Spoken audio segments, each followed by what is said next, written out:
Halo, perkenalkan nama saya Deno Ramada. Di video ini saya akan membahas tentang pentingnya ICT literasi di era perusahaan startup. Video ini untuk melengkapi ujian akhir semester dari mata kuliah ICT literasi.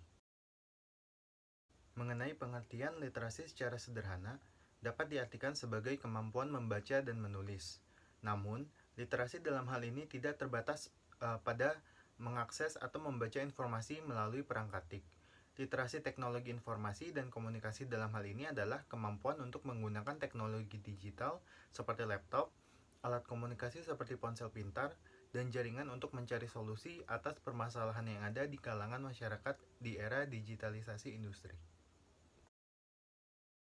Saat ini Indonesia sedang menghadapi era revolusi industri 4.0, di mana setiap aktivitas manusia selalu berhubungan dengan penggunaan teknologi dan informasi. Peluang dan tantangan tersebut harus ditangkap dengan meningkatkan kualitas sumber daya manusia yang melek digital dan berteknologi. Menurut statistik Finlandia, jumlah penduduk usia kerja di Indonesia 2 kali lebih banyak dibandingkan anak-anak dan orang tua. Hal ini membuktikan bahwa antara tahun 2020 sampai 2030, Indonesia memiliki bonus demografi yang harus dimanfaatkan secara sinergis untuk memenuhi tuntunan industri di era revolusi industri 4.0. Era revolusi industri 4.0 harus dihadapi dengan kemauan mental dan kemampuan beradaptasi dengan digitalisasi dan otomasi di berbagai bidang. Hal ini juga harus dilakukan untuk bertahan di era revolusi digital atau disrupsi teknologi. Salah satu cara kita dapat beradaptasi di era revolusi industri 4.0 adalah dengan memahami keterampilan teknologi informasi dan komunikasi atau yang dikenal dengan literasi TIK. Orang yang dikategorikan paham akan literasi TIK atau dengan kata lain melek TIK ialah orang yang memiliki kemampuan untuk memanfaatkan teknologi sebagai alat untuk penelitian, mengatur, mengevaluasi, dan mengkomunikasikan informasi kepada masyarakat luas, serta memiliki suatu pemahaman mendasar tentang etika atau hukum dalam penggunaan akses teknologi informasi dan komunikasi. Selanjutnya mengenai pengertian perusahaan startup. Perusahaan startup adalah perusahaan rintisan yang saat ini sedang dalam tahap pengembangan.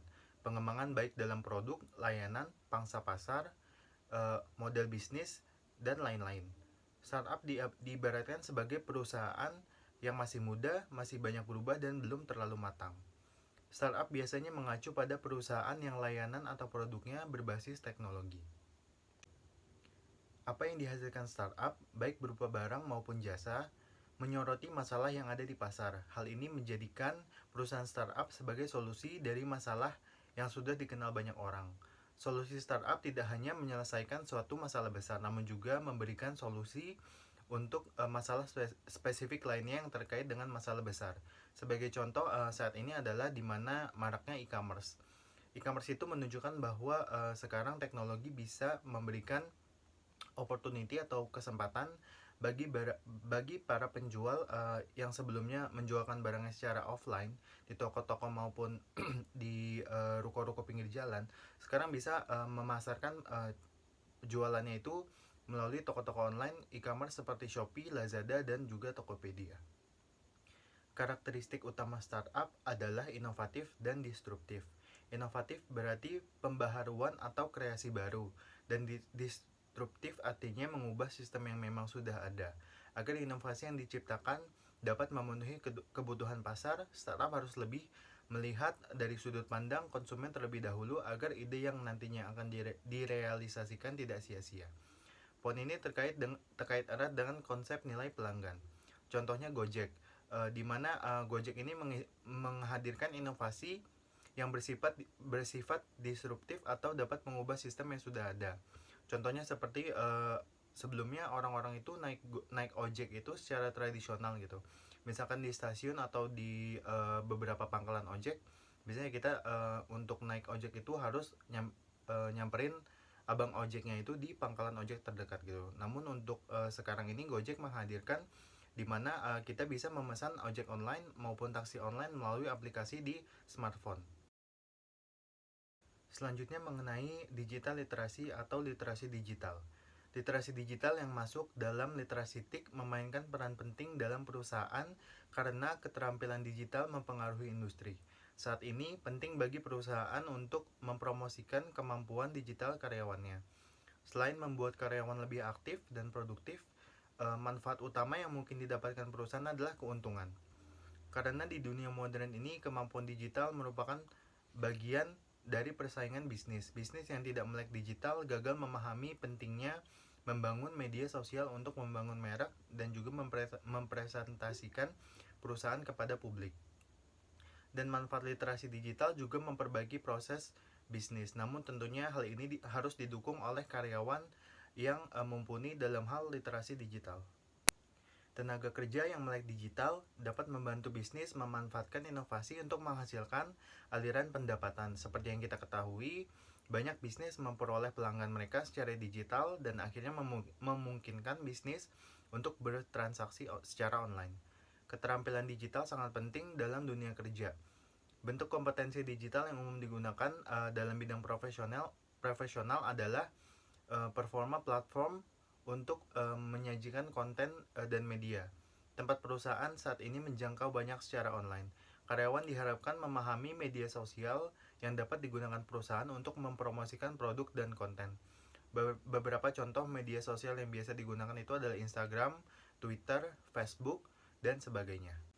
Lalu yang kedua adalah perangkat lunak mengolah kata, spreadsheet, dan presentasi.